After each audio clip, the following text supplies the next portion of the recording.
Welcome guys. So good morning guys. Today new topic discussion about hyperthyroidism और hypothyroidism. Basically इन दोनों में एक difference होता है हाइपरथायरॉयडिज्म और हाइपोथायरॉयडिज्म में. फर्स्टली हाइपरथायरॉयडिज्म होता क्या है? तो हाइपोथायरॉयडिज्म मतलब हमारा जो थायराइड हार्मोन है उसका इंक्रीज हो जाता है हमारे ब्लड लेवल्स में. और हाइपोथायरॉयडिज्म में जो थायराइड हार्मोन होता है वो क्या हो जाता है? डिक्रीज हो जाता है हमारी ब्लड लेवल में. एक नॉर्मल तो ठीक है, बट उससे ज़्यादा या उससे कम दोनों हमारे लिए एक कोज या एक कारण बन सकता है किसी डिजीज़ का या एबनॉर्मलिटीज़ का हमारी बॉडी के लिए. एक कॉमन डिफरेंस देखते हैं. जैसे आप देख सकते हैं कि ये आई और ये इनमें दोनों में मतलब एक बड़ा डिफरेंस दिख रहा है, क्योंकि इसमें जो आई का जो बिल्डअप है वो बढ़ चुका है और जो आई का जो नॉर्मल शेप होता है वो अफेक्ट हुआ है. जैसे आप एक इमेज देख सकते हैं, ये इस इमेज में देख सकते हैं आप, ये ग्रेव डिजीज़ का साइन होता है. एक ग्रेव डिजीज़ होती है, उसका एक साइन होता है जिसमें हमारी आई में इरिटेशंस, ठीक है, एक बिल्डिंग प्रोप्टोसिस जिसको हम बोलते हैं, एक होता है बेली फार्टाइटिस. तो बेली फार्टाइटिस इसमें जो हमारी आई का जो एक शेप होता है, नॉर्मल शेप, जैसे आप ये देख सकते हैं ये एक नॉर्मल शेप आईज है, ठीक है.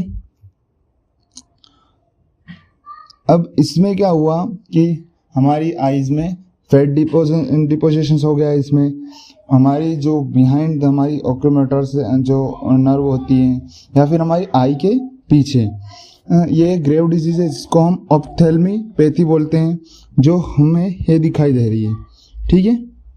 अब फैट डिपोजिशन हो रही है. जैसे एक शॉर्ट में, जैसे peoples also ask how does hypothyroidism affect the eyes. मतलब बहुत सारे पूछते हैं कि क्या हाइपोथायराइडिज्म क्या आई पे क्या इफेक्ट करता है. जिसका सिम्टम्स इंक्लूड होता है इन्फ्लामेशन, जैसे मैंने अभी बताया कि आई का शेप क्या हो जाता है? इंक्रीज हो जाता है. Increase amount of tissue muscles and fat, increase amount में टिश्यू मसल्स का इंक्रीज हो जाता है. फेट बिहाइंड द आईज, जैसे मैंने बताया कि आई के पीछे वाले जो हमें बोनी सॉकेट जो रीजन होता है उसमें क्या हो जाता है? हमारा फेट जो डिपॉजिट हो जाता है, जिसके कारण हमारा आई बॉल्स का जो नॉर्मल स्ट्रक्चर्स है वो अफेक्ट होता है. इस कारण हमें ये सिम्टम्स देखने को मिलता है जो मैंने अभी आपको बताया है. ये ठीक है, आया समझ में कि ये ग्रेव डिसीज का सिम्टम्स होता है जिसके कारण हमारी आई में टिश्यू मसल्स का इंक्रीज हो जाता है और हमारे बोनी सॉकेट के जस्ट पीछे, जिससे हमारा आई बॉल बैग आउट हो जाता है. इसमें कॉमन जो साइन एंड सिम्टम्स होते हैं, जैसे वेट लॉस, वेट गेन.